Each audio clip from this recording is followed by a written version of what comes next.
চন্দ্রগুপ্ত চন্দ্রগুপ্ত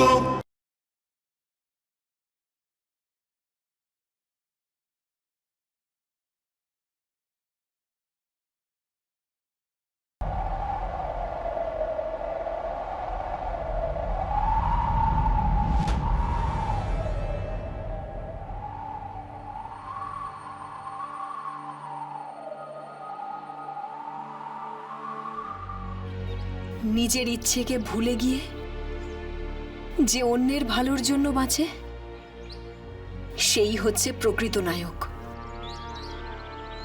ভারত মাতা তোমার সাথে আছে চন্দ্রগুপ্ত। যাদের জন্য তুমি লড়াই করছো, তাদের সকলের আশীর্বাদ তোমার সাথে রয়েছে। তুমি অবশ্যই বিজয়ী হয়ে ফিরবে। এই প্রদীপ যতক্ষণ জ্বলছে, তোমার কিচ্ছু হবে না, এটা আমার দৃঢ় বিশ্বাস।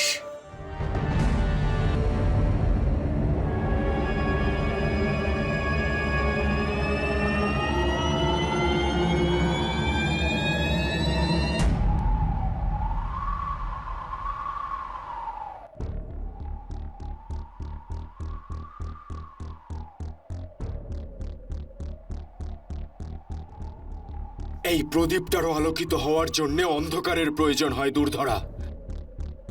আর চন্দ্রগুপ্তের জীবনের অন্ধকার আমি। এবার দেখতে হবে এটাই, যেই ছোট প্রদীপের আলো পুরো ভারতবর্ষকে আলোকিত করবে, নাকি এই অন্ধকার ওকে শেষ করে দেবে। ও অবশ্যই ফিরে আসবে।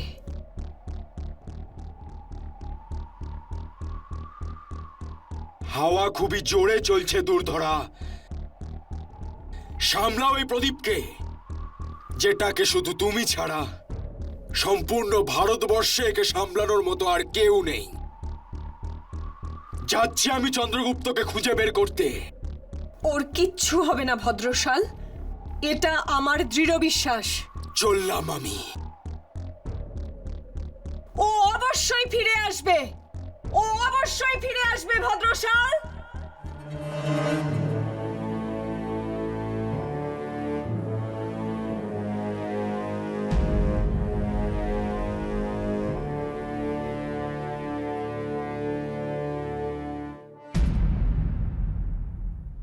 চাণক্য সর্বদা বলতেন, যখন জীবনের সামনে সংকট তৈরি হয়, তখন ভেতরের সমস্ত শক্তিকে টেনে বার করবার মতন উপযুক্ত সময় হলো সেটাই। যাও। আর এবার চাণক্যর জন্য, ধননন্দের জন্য, তাদেরই সত্তার শক্তির কেন্দ্রে সংকট তৈরি করে তাদের অস্তিত্বকেই নিরাকার করে দিয়েছিল। অহংকার যখন তোমাকে অন্ধ করে তোলে, তখন সেটাই তোমার সবচেয়ে বড় শত্রু হয়ে ওঠে। তোমাকে হিংস্র করে তোলে, তোমার ভেতরে ক্রোধ সঞ্চারিত হয়। সবার আগে আমাদের এই বিষয়ে জ্ঞান লাভ করতে হবে। আর যখন আমরা এটা বুঝতে পারবো, তখন এর ব্যবহারিক দিকটাও আমাদের মাথায় ঢুকবে। আর সেটা হলো, এই অহংকারের ব্যবহার আমাদের শত্রুর বিরুদ্ধে করব। সে ছটফট করে উঠবে আর ক্রোধে পাগল হয়ে কোনো না কোনো ভুল অবশ্যই করে বসবে। আর আমাদের শত্রু হলো মগধের ক্ষমতা, মগধের প্রশাসন।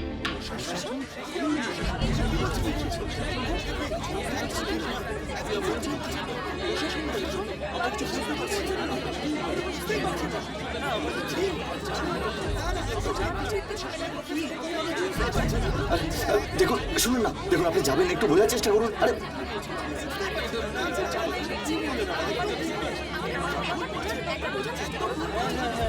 যে কোনো একদিন আমাদের জয় হবেই। ইতিহাসে সম্ভবত এমন উদাহরণ দ্বিতীয় আর একটিও নেই, যেখানে একটা শোরগোলই সমস্ত ব্যক্তির ব্যক্তিত্বকে সংকটে ফেলে দিয়েছিল।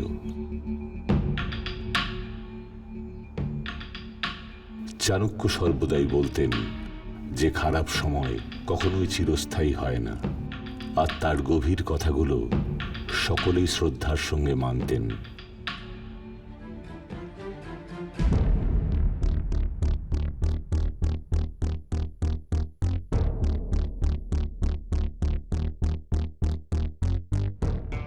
কিন্তু যে হুঁশিয়ারি এবার তিনি ধননন্দকে দিয়েছিলেন তার প্রতিক্রিয়া এতটাই মারাত্মক ছিল যে তিনি যেখানেই যাচ্ছিলেন ধননন্দের কাজ করবার জন্য তার সৈন্যরা তার পিছু ছাড়ছিল না।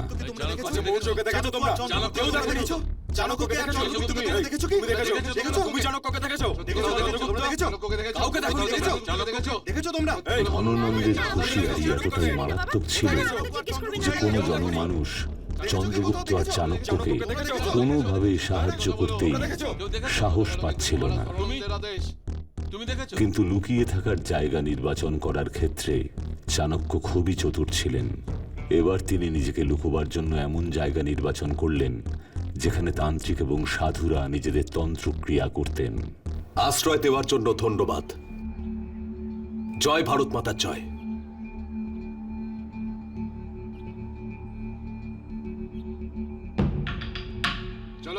চাণক্য এমন এমন লোকালয়ে যেতে শুরু করলেন যেখানে সাধারণ মানুষ যাবার সাহসই করত না। তবু কোনো না কোনো বিপদ এসে উপস্থিত হতো।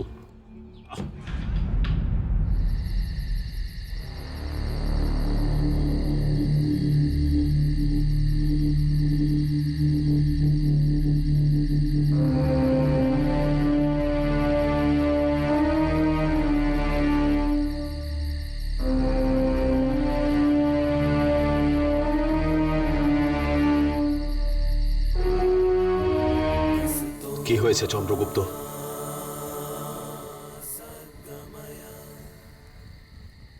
কিছু না আচার্য, শুধু লক্ষ্য নিয়ে একটু চিন্তিত আমি। কিছু হচ্ছেই না। আমরা যবে থেকে ধননন্দের বিরুদ্ধে বিস্ফোরণের সাথে যুদ্ধ ঘোষণা করেছি, যেন সবঙ্গ সংসার আমাদের বিরুদ্ধে চলে গেল। যেদিকেই তাকাই না কেন বাধাই বাধা চারিদিকে। বাধা যাই হোক না কেন, তার একটাই প্রয়োজনীয় দিক আছে। যখনই সে তোমার সামনে আসবে, তাকে পার করে এগিয়ে যাও সামনে। সাহসী যোদ্ধাকে কোনো বাধাই ভীত করতে পারে না, বরং তাকে মহান বানানোর জন্য বারংবার বিপদ হয়ে তার সামনে এসে দাঁড়ায়। সেই বিপদের সম্মুখীন হও। মানছি আচার্য, আপনার সব কথা মানছি, কিন্তু কতদিন আর এইভাবে পালিয়ে বেড়াবো? আচার্যর স্থিতি এরকম যে কেউ আমাদেরকে সাহায্য করবার জন্য এগোচ্ছেই না, বরং সবাই আমাদের প্রাণের পেছনে পড়ে রয়েছে। আমরা শুধু নিজেদেরকে বাঁচানোর জন্য এদিকে ওদিকে পালিয়ে বেড়াচ্ছি। কতদিন পালিয়ে বেড়াবো? আর কদিন আগে কি হলো? সেদিনকে যে রাজা পরামর্শের জন্য ডেকেছিল, সেটাও একটা ষড়যন্ত্রই ছিল, আমাদেরকে ধরিয়ে দেওয়ার জন্য একটা জঘন্য চাল। এরকম তো যখন যেখানে খুশি হতে পারে, যে কেউ আমাদের ঘিরে ফেলতে পারে। এই মুহূর্তে এখানেই ঘিরে ফেলতে পারে। তা বলে কি শান্ত থাকবো, নিরাশ হয়ে পড়বো? না চন্দ্রগুপ্ত, আমাদের প্রতি মুহূর্তে বিভিন্ন বিপদের সম্মুখীন হতে হবে।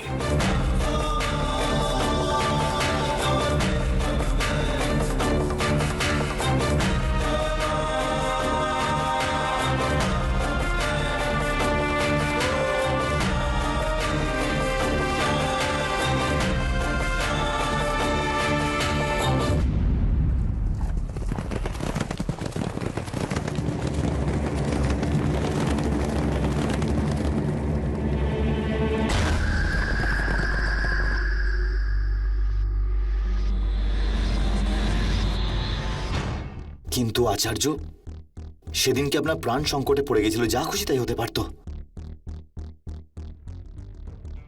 আমাকে নিয়ে তুমি বৃথাই চিন্তিত হচ্ছ।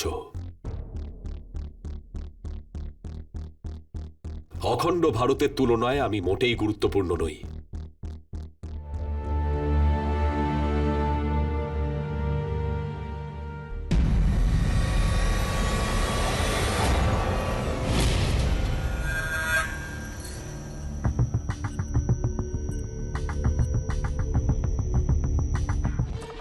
যুক্তির দিক থেকে আপনি সবকিছু ঠিক বলছেন আচার্য, কিন্তু এই অখণ্ড ভারতের স্বপ্নকে আমরা কি করে পূরণ করব? আমাদের কাছে না রয়েছে নিজেদের সেনা, আর না আছে ধন। আমাদের কাছে তো ঠিকঠাক ভোজনও নেই খাবারের জন্য আচার্য। কি করে লড়বো আমরা আর কতদিন? একটা থাকে রাজপথ, যার দুদিকে ধনী আর শ্রেষ্ঠীদের অট্টালিকা থাকে, সব রকমের সুবিধা থাকে। আর একটা পথ আছে যা শহরের দরিদ্র মানুষদের বস্তির মাঝখান দিয়ে যায়, কৃষকদের কুঁড়ে ঘরের সামনে দিয়ে যায়।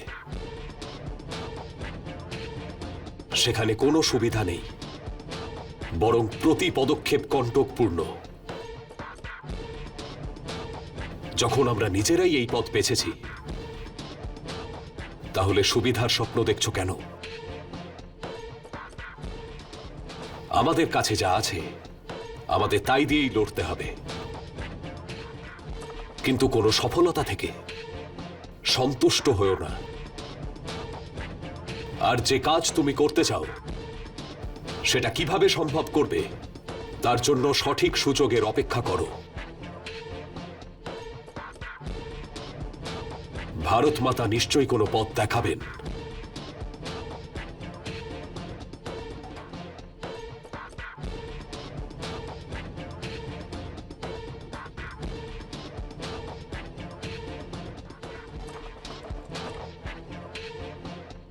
খোঁজো ওদের।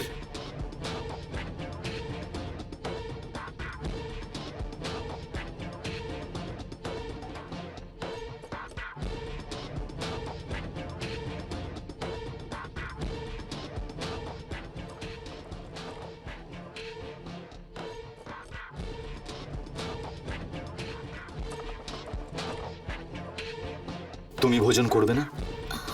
আমার আসলে খিদে নেই।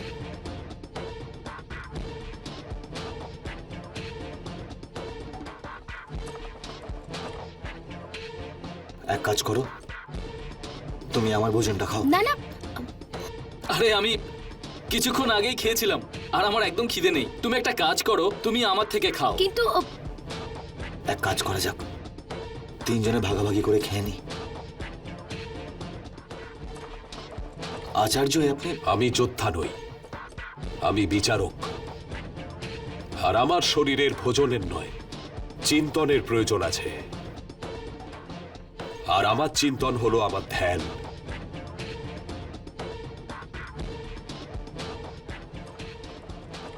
ভোজন শুরু করো।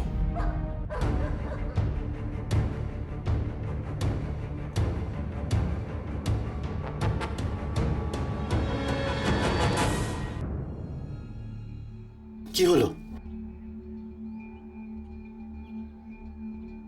কেউ আমাদের ধরতে আসছে। আপনি কি করে জানলেন আচার্য? কুকুরের ডাকের শব্দ শুনে। কুকুরের এই ধরনের ডাক অপরিচিতদের এগিয়ে আসার লক্ষণ।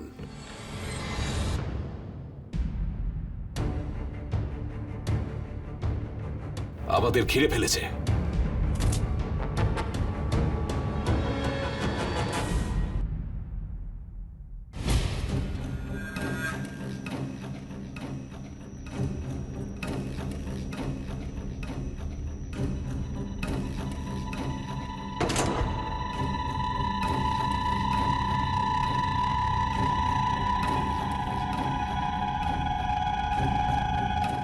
আবার পালিয়ে গেল চাণক্য।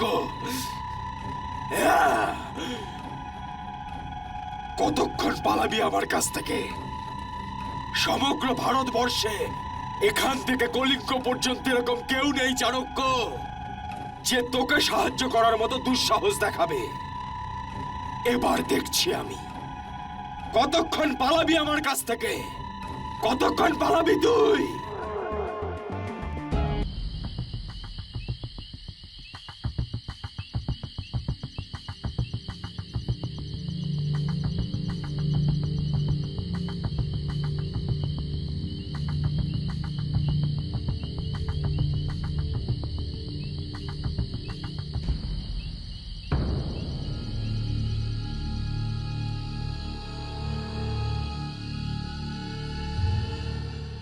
কি হয়েছে আচার্য? আপনাকে প্রসন্ন দেখাচ্ছে। আমি ভাবছি ভারত মাতা কিভাবে ভদ্রশালের আকস্মিক আক্রমণে আমাদের একটা পথ দেখিয়ে দিয়েছেন।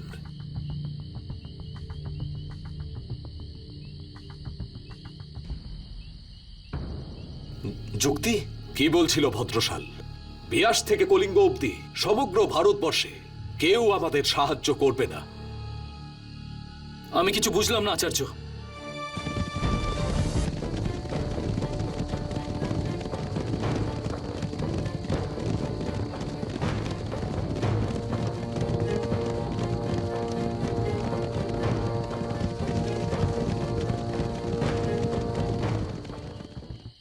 গুরুকুলে না পড়লে এই অবস্থাই হয়। চলো, ওরা জানে না ভারতবর্ষ কি বিশাল। ওর কাছে বিয়াস থেকে কলিঙ্গের মধ্যের জনপদই হলো ভারতবর্ষ। যেখানে ধননন্দের নিয়ন্ত্রণ আছে, লোক তাকে ভয় পায়। কিন্তু এই সীমানার পরে কি আছে? যেখানে নন্দদের নিয়ন্ত্রণ নেই, সম্ভবত পর্বতেশ্বর পুরু, যিনি সিকান্দারের বিরুদ্ধে আমাদের সাহায্য করেছিলেন, তার সাহায্য পেতে পারি। আমি আমার বন্ধু ইন্দ্রদত্তকে তার সঙ্গে দেখা করার ব্যবস্থা করতে বলছি।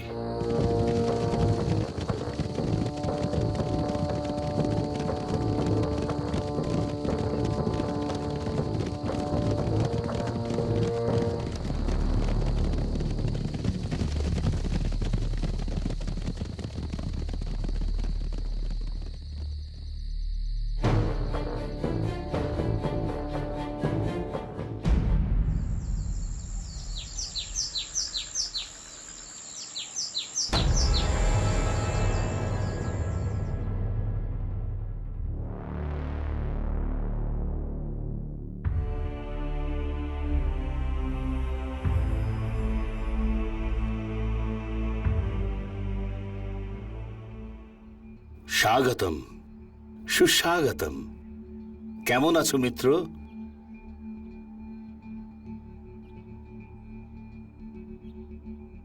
মহারাজ কেমন আছেন? সময়ের সঙ্গে সঙ্গে হাতিও বৃদ্ধ হয়ে যায়।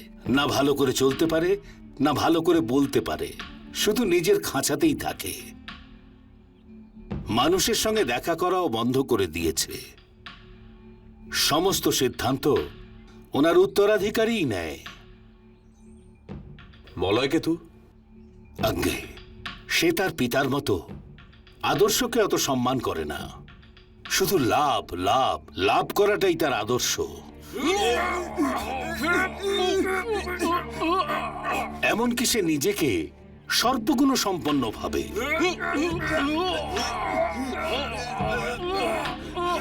আর মহারাজ পুরুষ সুপুত্রী রাজকুমারী কল্যাণী কেমন আছে?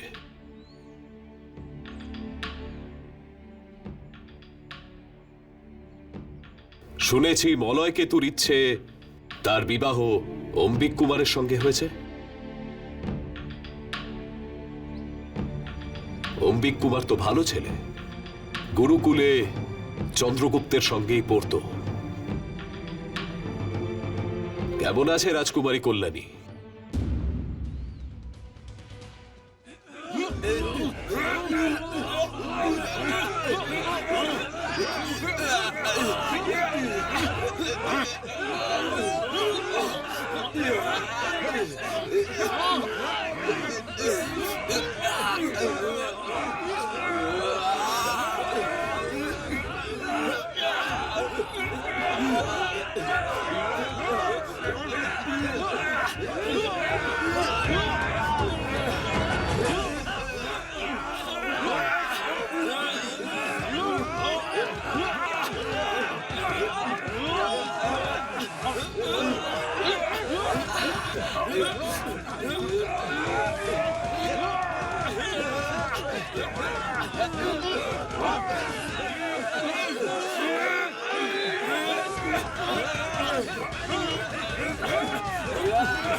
বন্ধু, যাওয়া যাক।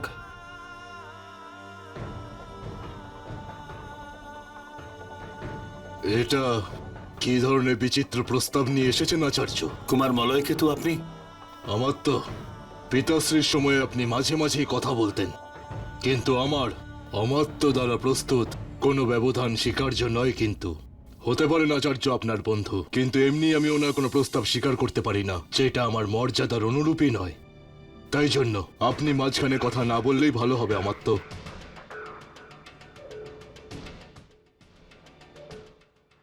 হ্যাঁ, তাহলে এটা কি ধরনের বিচিত্র প্রস্তাব নিয়ে এসেছেন আপনি? না আপনার কাছে শক্তি আছে, আর না ধন। আর এই পরিস্থিতিতে আপনার ইচ্ছা যে আমি আমার বিশাল সেনাবাহিনীর সুসজ্জিত সেনা আপনার এক কথাতেই বাজি রেখে দেব।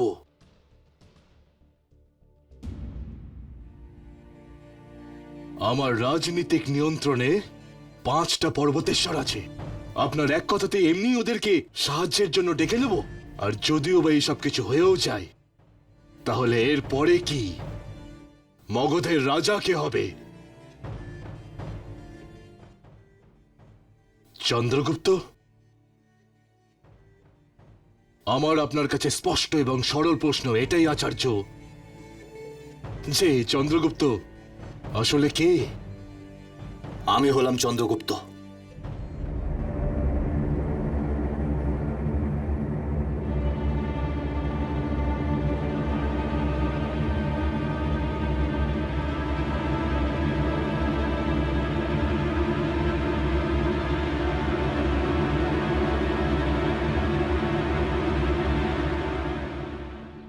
আমি অখণ্ড ভারতের কথা বলতে এসেছিলাম তোমায়, কুমার। তাহলে আপনি বলতে কি চাইছেন আচার্য? এই অখণ্ড ভারতের, যেটা এখনো পর্যন্ত আপনার একটা স্বপ্ন হয়েই আছে। চলুন কিছু সময়ের জন্যই না হয় মেনে নেওয়া যাক যে আপনার অখণ্ড ভারত প্রস্তুত হয়ে গেছে। তারপরে কি আপনার এই অখণ্ড ভারতের কোনো সম্রাট থাকবে না? ভারতের সম্রাট কে হবে সে বিষয়ে পরেও আলোচনা করা যেতে পারে মলয়কেতু। আমি এখানে মাতৃভূমির কথা।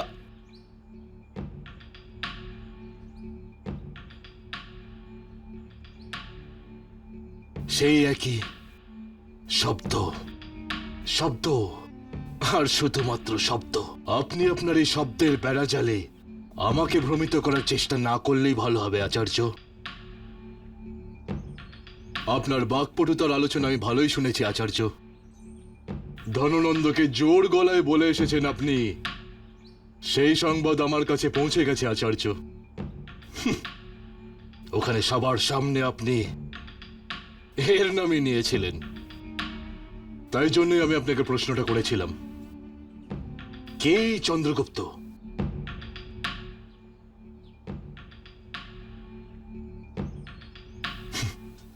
না এ কোনো রাজা, না এ কোনো রাজকুমার।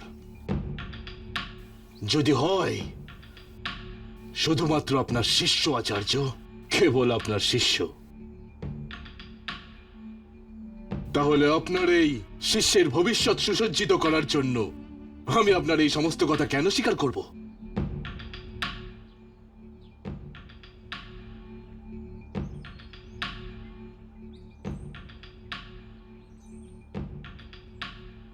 আমার স্পষ্ট কথা বলতেই ভালো লাগে আচার্য।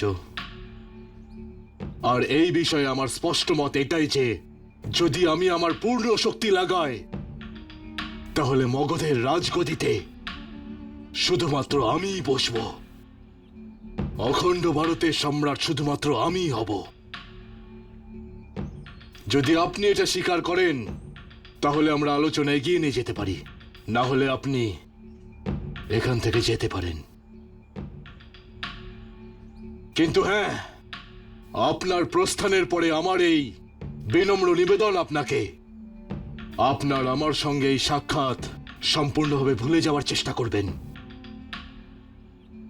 আমি ভেবে নেব সিকান্দারের সঙ্গে লড়াইয়ের সময় আপনি যে সাহায্য আমাকে করেছিলেন, আজ আমি তার ঋণ পরিশোধ করলাম।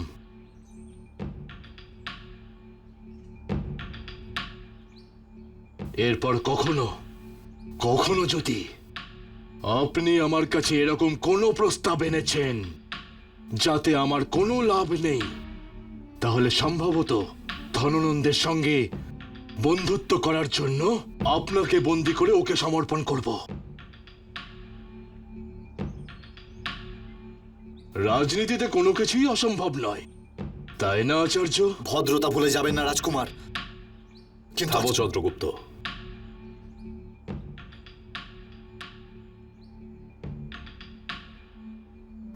যাও।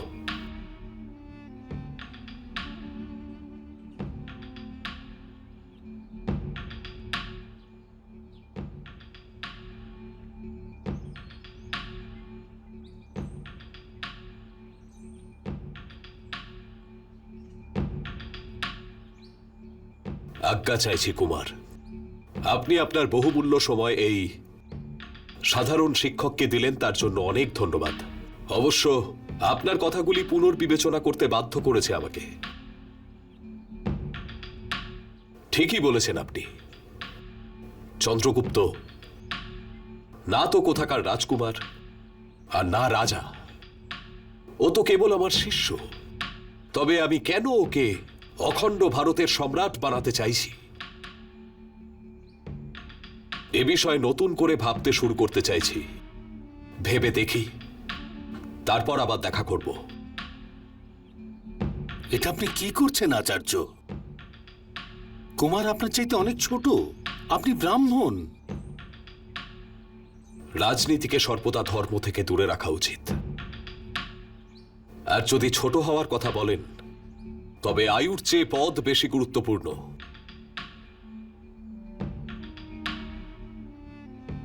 মহারাজ পুরুষ স্থানে আজকে ইনি রাজা, আর রাজা ঈশ্বরের সমান। তাহলে ঈশ্বরের সামনে নত হতে লজ্জা কিসের? আজ্ঞা দিন মহারাজ।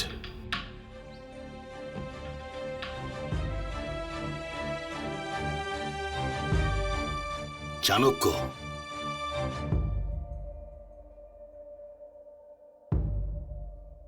বিদায় বন্ধু।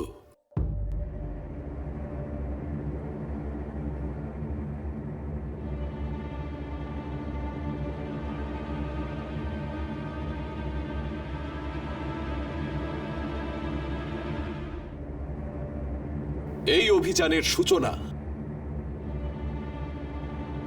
আমরা চন্দ্রগুপ্তকে রাজা ঘোষণা করে করব। আর যদি রাজ্যের প্রয়োজন হয়, তবে চন্দ্রগুপ্ত তক্ষশিলা আর গান্ধারের রাজা হবে।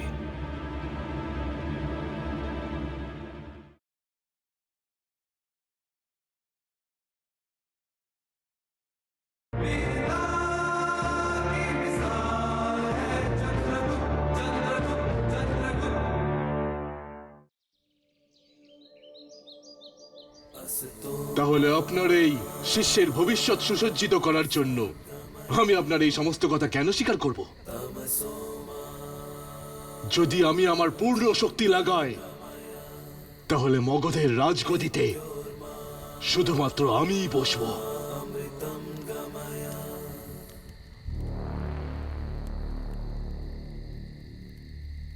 এরপর কখনো কখনো যদি আপনি আমার কাছে এরকম কোনো প্রস্তাব এনেছেন যাতে আমার কোনো লাভ নেই, তাহলে সম্ভবত ধননন্দের সঙ্গে বন্ধুত্ব করার জন্য আপনাকে বন্দী করে ওকে সমর্পণ করব। আমি একজন উচ্চাকাঙ্ক্ষী রাজার উপর বিশ্বাস করার ভুল করেছি। যার ক্ষমতার লোভ রয়েছে তাকে কখনো বিশ্বাস করো না। রাজরক্ত এত বিষাক্ত হয়ে উঠেছে যে তার মধ্যে আরো ক্ষমতা, আরো ধন, আরো বিস্তার, আরো আরো আরো আরো লোভের এমন খিদে জমেছে যে এদের যতই বোঝাও না কেন, যখনই এক সময় স্বপ্ন আর ক্ষমতার মধ্যে একটাকে বেছে নেওয়ার সময় আসবে, এরা ক্ষমতার জন্য বিক্রি হয়ে যাবে।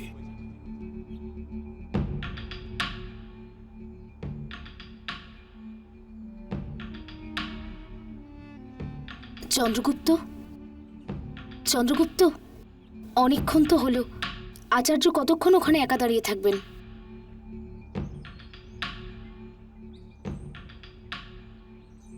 উনি চিন্তা করছেন,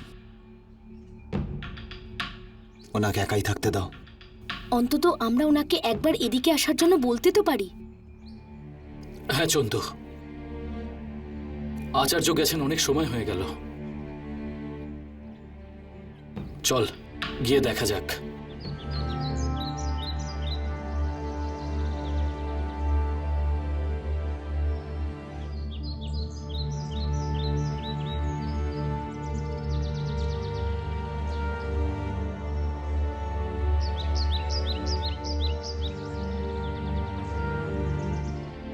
আচার্য,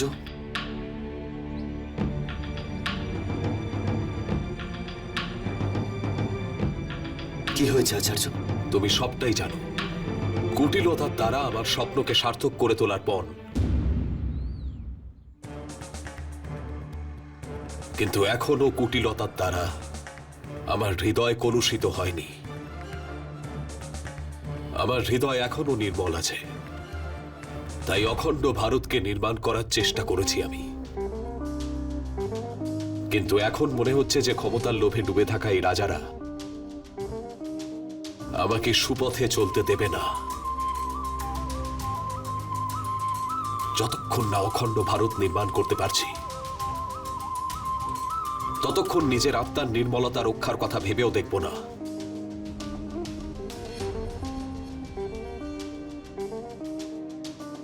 সহজ সরল কাকে বলে জানো চন্দ্রগুপ্ত? যখন কারুর সত্য বলার সব পথ বন্ধ হয়ে যাবে। কুটিল রাস্তায় কখন চলে মানুষ? যখন লোভী লোকেরা চলার সব সহজ পথ বন্ধ করে দেয় তার। কারণ তারা এমন ভাবে নিজেদের স্বার্থ নিয়ে মগ্ন হয়ে থাকে যে ভাবতেই পারে না মাতৃভূমির কথা।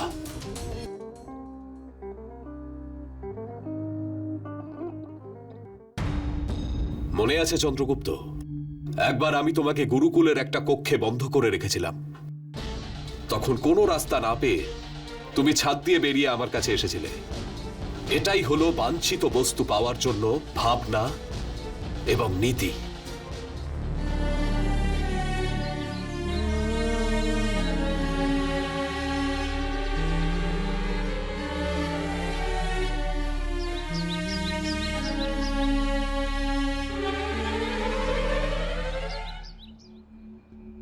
আমি আমার লক্ষ্য প্রাপ্তির জন্য সাম, দাম, দণ্ড, ভেদ সব পথ অবলম্বন করব। সাম অর্থাৎ বুঝিয়ে সুঝিয়ে, দাম অর্থাৎ উৎকোচ ঘুষ দিয়ে, দণ্ড অর্থাৎ শক্তি প্রয়োগ, আমাদের কথা যে বুঝবে না তাকে শাস্তি দিয়ে, আর ভেদ বিরোধীদের বিভ্রান্ত করে পরস্পরকে লড়িয়ে দেওয়া। এভাবে নিজের কাজ সম্পন্ন করা। আমি যা চাই তাকে প্রাপ্ত করার জন্য এই 4টি নীতি প্রয়োগ করতে হবে। এই নীতির দ্বারাই অখণ্ড ভারত নির্মাণ হবে। লক্ষ্য নিজেই সেখানে পৌঁছানোর পথ আর উপায় নির্ধারণ করে দেয়। যদি তোমার লক্ষ্য ন্যায়সঙ্গত হয়, তবে তাকে প্রাপ্ত করার জন্য যে পথই তুমি বেছে নাও না কেন, সেটাই উচিত বলে মনে করা হবে। পথের শুদ্ধতার জন্য জেদ কেবল অকর্মণ্য বুদ্ধিজীবীদের অকর্মণ্যতা। আর আমি না তো অকর্মণ্য আর না নিষ্কর্মা।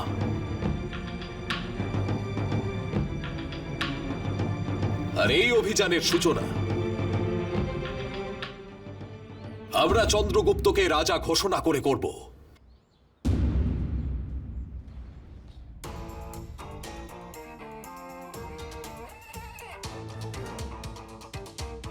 কারণ রাজনীতি কোনো একজন যোদ্ধার কথা ভেবে হয় না। আর একজন রাজার সামনে সকলেই মাথা নত করে। আর অখণ্ড ভারতের সম্রাট হওয়ার জন্য চন্দ্রগুপ্তকে রাজা হতেই হবে। কারণ তোমরা সবাই অখণ্ড ভারতের লক্ষ্যে বিশ্বাস করো। তাই এখনই চন্দ্রগুপ্তকে নিজেদের রাজা মনে করে তার সঙ্গে উপযুক্ত ব্যবহার করো। কারণ যতক্ষণ না আমরা স্বয়ং আমাদের রাজাকে উপযুক্ত সম্মান জানাচ্ছি, ততক্ষণ অন্যরা কি করে তাকে সম্মান জানাবে? কিন্তু আচার্য, চন্দু রাজা?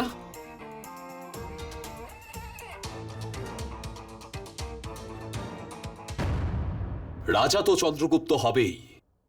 আর যদি রাজ্যের প্রয়োজন হয়, তবে চন্দ্রগুপ্ত তক্ষশিলা আর গান্ধারের রাজা হবে।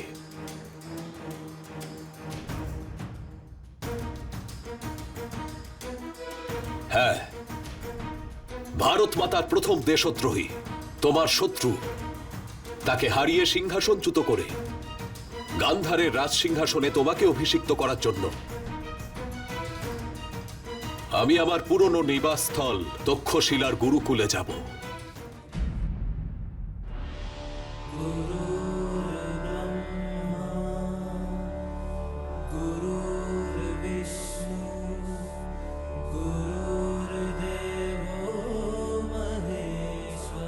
প্রণাম।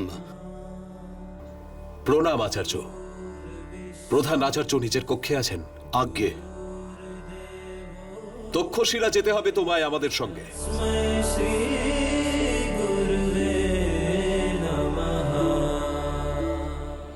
তোমাকে যা বলা হবে তুমি তাই করবে। এই গাছ থেকে পড়া প্রত্যেকটা পাতাকে মাটিতে পড়ার আগেই তোমায় ধরতে হবে। যতক্ষণ না ভিত শক্ত হয়, ইমারত তো ভেঙে পড়বেই। কেবল শেখাই যথেষ্ট নয়, যা কিছু শিখবে নিজের রক্তে বসিয়ে নাও।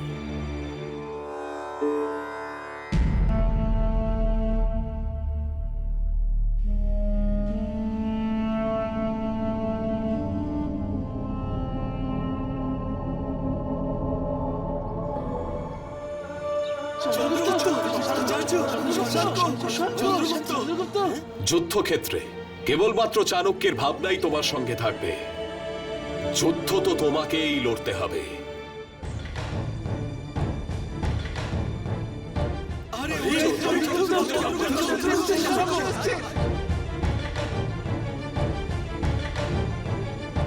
আমি বীরযাত্রার এই অভিযানের নেতৃত্ব দিতে চাই। আমি অম্বিকের সাথে প্রতিযোগিতার জন্য প্রস্তুত।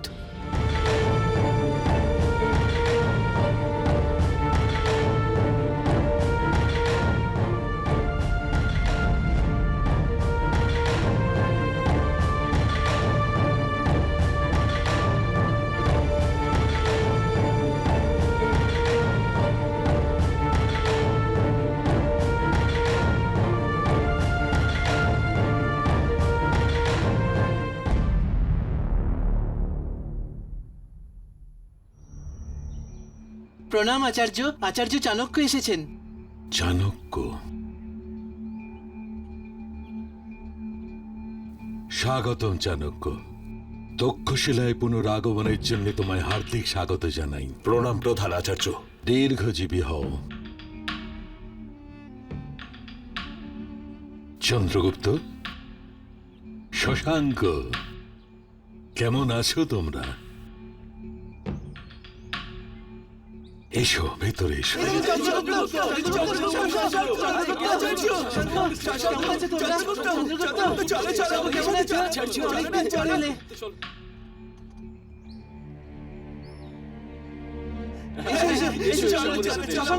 এসো, বসো চাণক্য।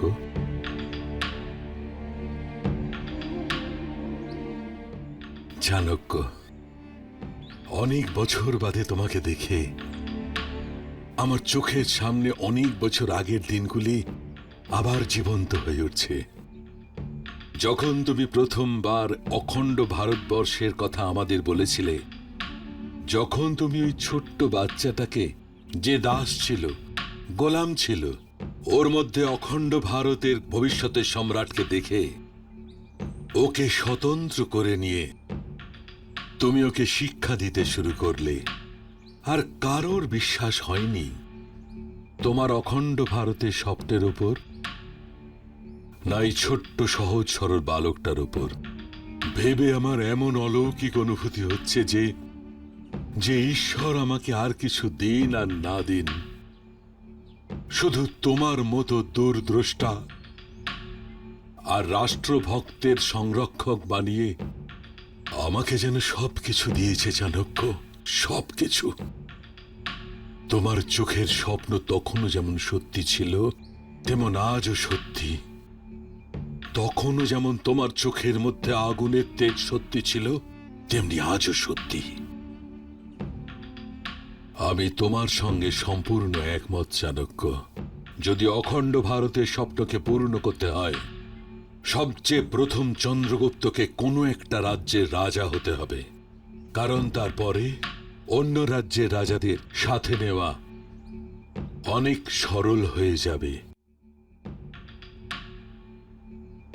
চিন্তা তো তোমার ঠিকই আছে, কিন্তু এ কাজ করবে কি করে? যে কোনো যুদ্ধে শত্রুর সঙ্গে লড়লে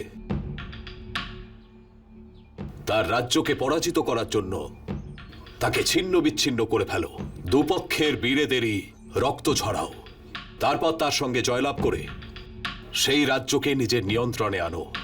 তার তুলনায় সেই রাজ্যকেই একেবারে বিনা যুদ্ধে এমনিতেই সম্পূর্ণভাবে নিজের নিয়ন্ত্রণে নিয়ে আসা সর্বশ্রেষ্ঠ উপায়। আর আমি এখানে সেটাই করতে এসেছি। গান্ধারের ওপর কোনো আক্রমণ না করেই তাকে জয়লাভ করব আমি। আমি তোমার কূটনৈতিক বুদ্ধির চাতুর্যের প্রশংসা করি চাণক্য, কিন্তু এখানকার পরিস্থিতি এখন আর আগের মতো নেই। যখন থেকে অম্ভিক এখানকার রাজা হয়েছে, এখানকার সত্তা যবনদের হাতে চলে গেছে। ওই যবন আর রাজা অম্ভিক দুজনে মিলে এখানকার প্রজাদের উপর প্রচন্ড অত্যাচার করছে, কিন্তু কেউ ওর বিরুদ্ধে একটি কথাও বলার সাহস করছে না। আমার ঠিক এখানেই সন্দেহ। আমি জানি যে অম্ভিককে তুমি খুব ভালোভাবে চেনো, কিন্তু পরোক্ষভাবে ওর মাথার ওপর বসে যে এই রাজ্য শাসন করে চলেছে তাকে তুমি কতটা চেনো? ওর নাম হচ্ছে ইয়োডামস।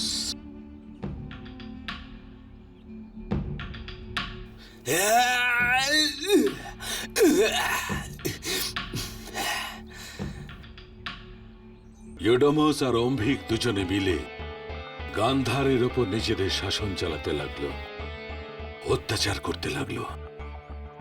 অন্য অন্য সব ছত্রগ্রাত নিজেদের সৈন্যদের সঙ্গে নিয়ে দেশে ফিরে গেল, কিন্তু ইয়োডামস আর তার যবন সেনা, আমার মনে হচ্ছে না যে ওরা এখান থেকে চলে যাবার সিদ্ধান্ত নেবে।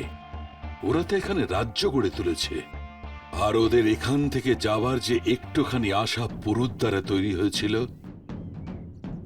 তা অম্ভিক কুমার ওর কন্যা কল্যাণীকে বিবাহ করে আমাদের সেই আশাকেও বিনাশ করে দিয়েছে। তাহলে যবনরা এখান থেকে যেতে রাজি নয়। শুনলাম অম্বিকের সঙ্গে মহারাজ পুরুর কন্যা কল্যাণীর যে বিবাহ হয়েছিল, সেই বিবাহ আসলে একটা বোঝাপড়া। যবনদের বিনা যুদ্ধে ভারতে প্রবেশ করতে দেওয়ার বদলে সিকান্দার অম্ভিককে পুরুর রাজ্যটা দেবার অঙ্গীকার করেছিল, আর যখন সিকান্দার নিজের অঙ্গীকার ভঙ্গ করে, তখনও জীবিত যবনদের স্বার্থ রক্ষার কারণে পুরুর কন্যাকে অম্ভিকের হাতে তুলে দিল। যে কোনো বোঝাপড়ার ভিত্তিতে তৈরি হওয়া যে কোনো সম্পর্ক, সে যদি স্বামী স্ত্রীর মধ্যে সম্পর্ক হয় অথবা কোনো দুটি ক্ষমতার মধ্যের সম্পর্ক হয়, এগুলি খুবই ক্ষণভঙ্গুর সম্পর্ক, যা যে কোনো সময় ভেঙে পড়তে পারে বা বিচ্ছিন্ন হয়ে পড়তে পারে। তোমার মনের মধ্যে কি চলছে চাণক্য?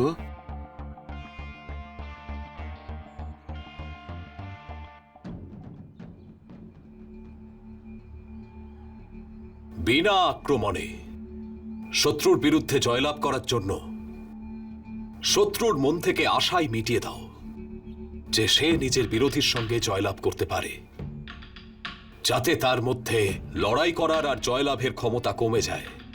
আর তারপর পরিকল্পনার দ্বিতীয় পর্যায় হলো যত রকম উপায় আমাদের কাছে আছে সেগুলো প্রয়োগ করা, যাতে হারার কোনো সম্ভাবনাই না থাকে। আর পরিকল্পনার তৃতীয় পর্যায় শত্রুর দুর্বলতাকে নিজের সুবিধে হিসেবে ব্যবহার করা, যাতে জয়লাভের জন্য কম শক্তি প্রয়োগ করতে হয়।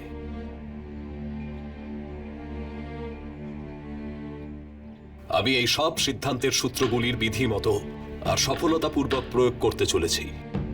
সাম দাম দণ্ডভেদ সব পথের মাধ্যমে এই সব খুঁটিগুলি সে যদি অম্বিক হয় বা ইউডামস, মহারাজ পুরু কল্যাণী অথবা মলয় কেতুই হোক না কেন,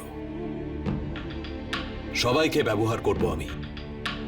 আমার পথ অনৈতিক মনে হলেও, আমার আচার ভ্রষ্টাচার মনে হলেও, আমি এই যুদ্ধে না লড়েই জয়লাভ করব।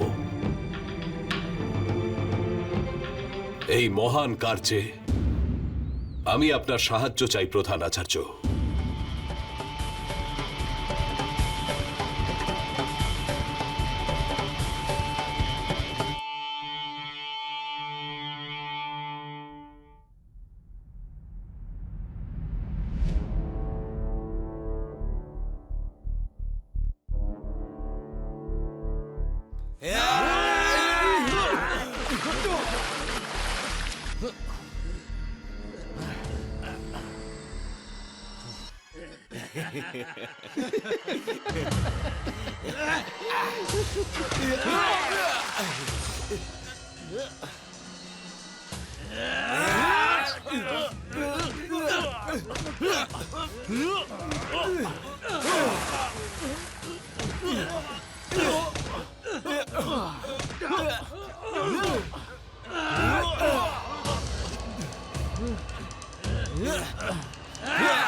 পরের বার আবার লড়াই হবে অম্বিক। ইউডেমাস, যতক্ষণ আমাদের মধ্যে জয় আর পরাজয় নিশ্চিত না হচ্ছে, ততক্ষণ এই লড়াই চলতেই থাকবে। সেই সময়ের জন্য আমি অপেক্ষা করব। তক্ষশিলার এই রাজা তোমার বাহুবল দেখে খুব খুশি হয়েছে, তাই তোমার জন্য তক্ষশিলার সব থেকে সুন্দরী গণিকার আয়োজন আমি নিজে করাবো। আমি তো সর্বদাই সৌন্দর্যের পূজারী ছিলাম অম্বিক। এসো।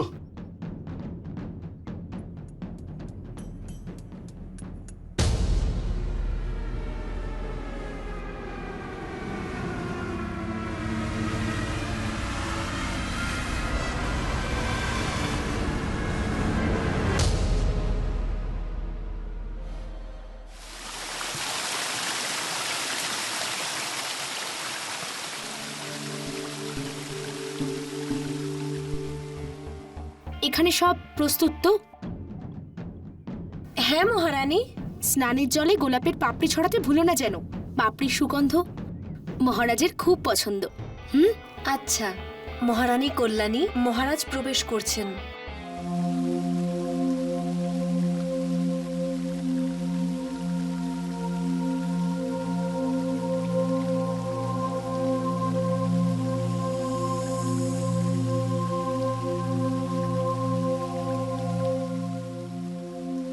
আপনার ইচ্ছে মতো সব ব্যবস্থাই করা হয়ে গেছে মহারাজ।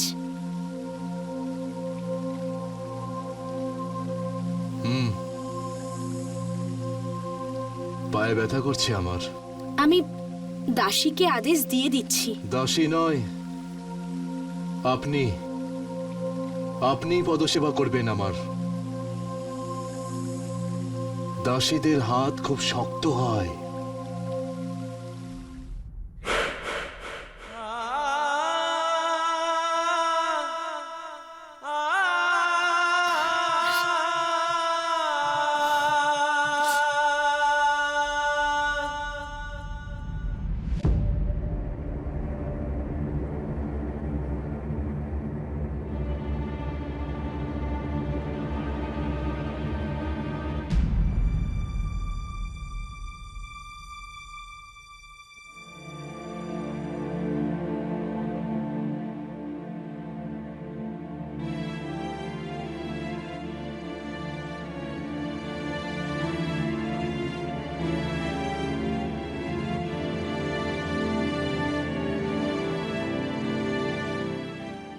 এখন আমি একটু ঘুমোবো।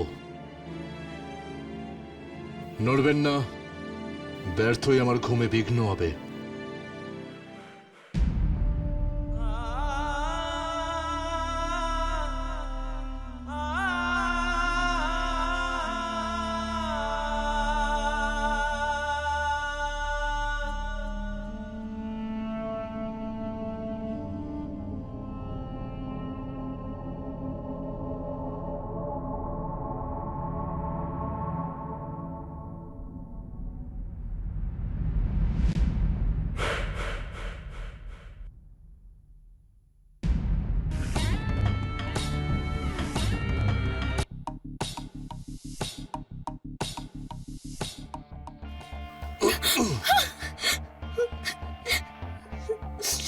স্বামীর সেবা করাও কি শেখনি?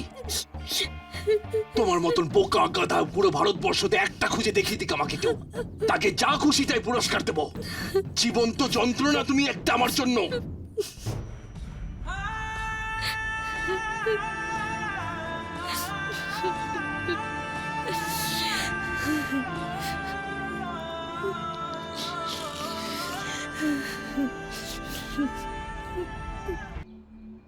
নিজেকেই শ্রেষ্ঠ মনে করা আর স্ত্রীকে ঘৃণা করা এমন দুর্গুণ যা যে কোনো শক্তিশালী রাজারও সর্বনাশ করে দিতে পারে। আমাদের কেবল অম্বিকের এই দুর্গুণগুলিকে উস্কে দিতে হবে আর সেগুলোকে নিজেদের লাভের জন্য ব্যবহার করতে হবে। অর্থাৎ আপনি বলতে চাইছেন যে আমরা ওদের মধ্যে হওয়া ঝামেলার সুযোগ নিয়ে জয়লাভ করব? সামদাম দণ্ডভেদের আর কি মানে আছে? আক্রমণ না করেই গান্ধার রাজ্য জয়লাভ করতে হবে, আর কোনো বিকল্প পথ নেই আমাদের কাছে। আমি তো কেবল ওর দুর্বলতার সুযোগ নিতে চাই।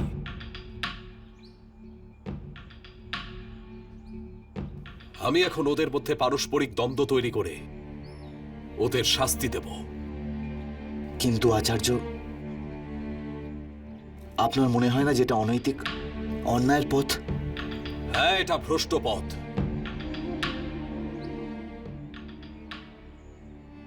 কিন্তু এই রাজারা আমার পবিত্র ভূমিতে এসে কি ন্যায় করেছে তার সঙ্গে? এদের ঐশ্বর্যের লোভ আর নিজস্ব সুখের এমন খিদে যে কোন এক সিকান্দার এসে আমার মাতৃভূমিকে পদদলিত করে যায়, আর এরা তার সঙ্গে লড়াই করে না, বরং সেই আক্রমণকারীর সামনে সম্পূর্ণ মাথা নত করে নিজের মাতৃভূমিরই ব্যবসা করেছে তারা। আর নিজস্ব সুখ সুবিধার লোভে ধননন্দের মতো যে কোনো কেউ আমার মাতৃভূমির বুকের ওপর নির্লজ্জভাবে বসে তার প্রকৃত সন্তানদের ওপর অত্যাচার করার সাহস করে।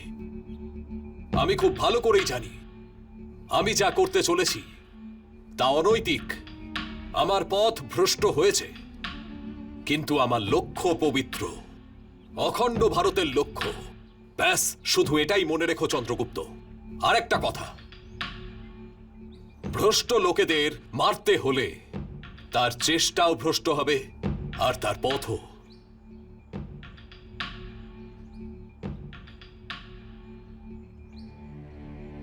কেবল আত্মা ভ্রষ্ট হলে চলবে না, লক্ষ্য ভ্রষ্ট হলে চলবে না।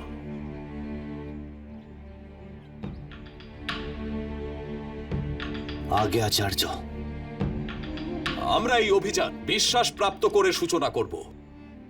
চন্দ্রগুপ্ত, তুমি কল্যাণীর বিশ্বাস জিতবে আর আমাকে এমন কোনো একটা কথা জানাবে যার দ্বারা অম্বিক আর কল্যাণীর মধ্যে সংশয় আর অবিশ্বাসের বীজ বপন করা যায়। মেঘা, আমি তোমাকে বলবো যে ইউরোমসকে তুমি কিভাবে অম্বিকের বিরুদ্ধে উদ্বুদ্ধ করবে।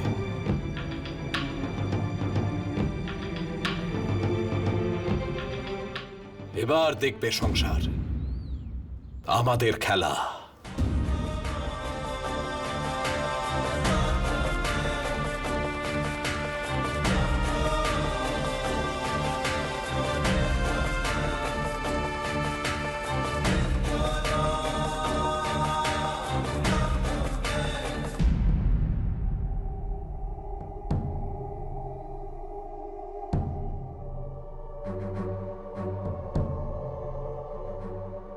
মহারাজ, কোথাও পেলাম না চাণক্যকে।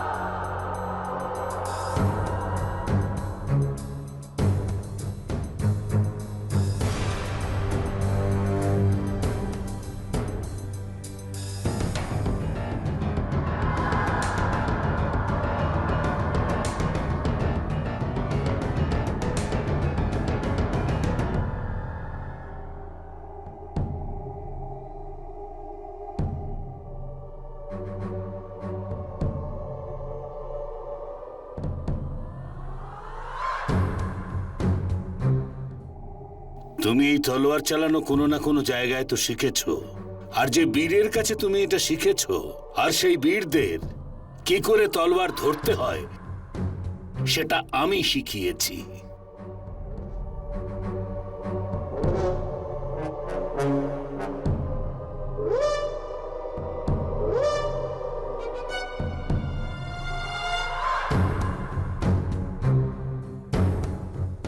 আমাকে সবাই আচার্য সুখদেব বলে।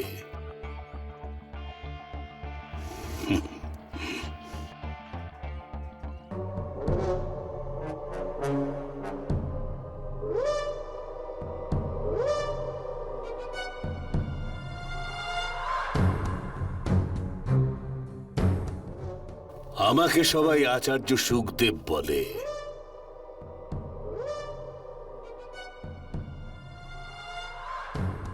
তোমার কাছে যে খবর আছে সেই অনুযায়ী ও যদি এখানে থাকে তাহলে তার খবর আমি তোমাকে দিতে পারি ভদ্রশাল।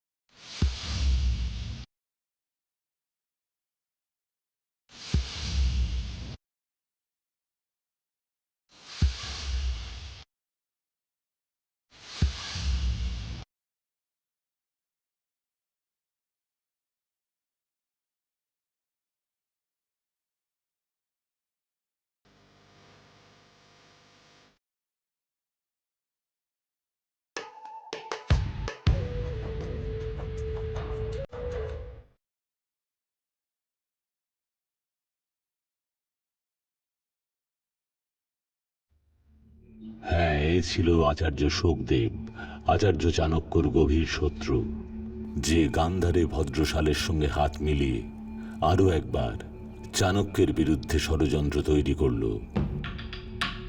এসো ভদ্রশাল।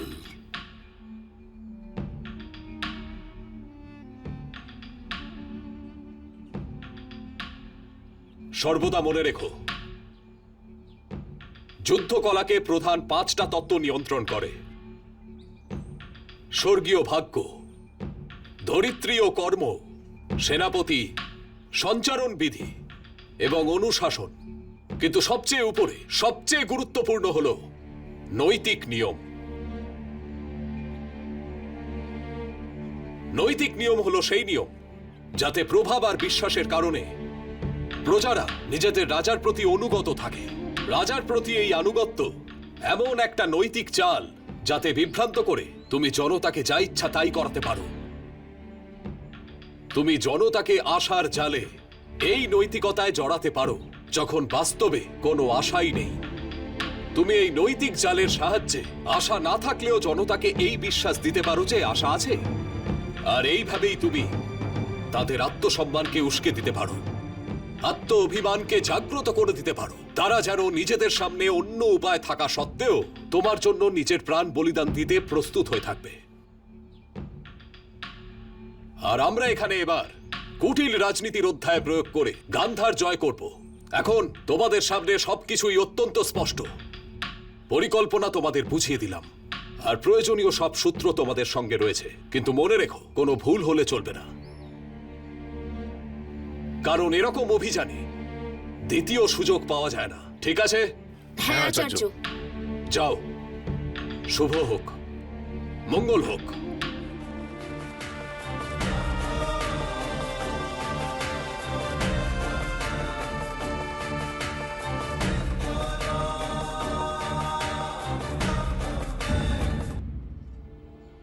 এবার চাণক্য আরো বড় খেলার জন্য প্রস্তুত হলেন, যা নিয়তি তাকে নির্দিষ্ট করে দিয়েছিল। কিন্তু অন্যদিকে তার বিরুদ্ধে শত্রুদের এক হয়ে যাওয়াটা তার পরিস্থিতি আরো খারাপ করে দিয়েছিল। তবু এটা ছিলেন চাণক্য, যিনি সবসময় বলতেন যে কঠিন সময় চিরস্থায়ী হয় না, কিন্তু দৃঢ়তার সঙ্গে লক্ষ্যের দিকে এগিয়ে গেলে সমস্ত চড়াই উতরাই পার করেও টিকে থাকা যায়। কিন্তু নিয়তিরও নিয়ম বিচিত্র। যে নিজের লক্ষ্য পূরণের জন্য সফলতার সঙ্গে যত বাধা অতিক্রম করেন, নিয়তি তার জন্য নতুন নতুন বাধা এনে হাজির করে। এবার দেখার এটাই যে এই খেলায় কে জয় লাভ করে।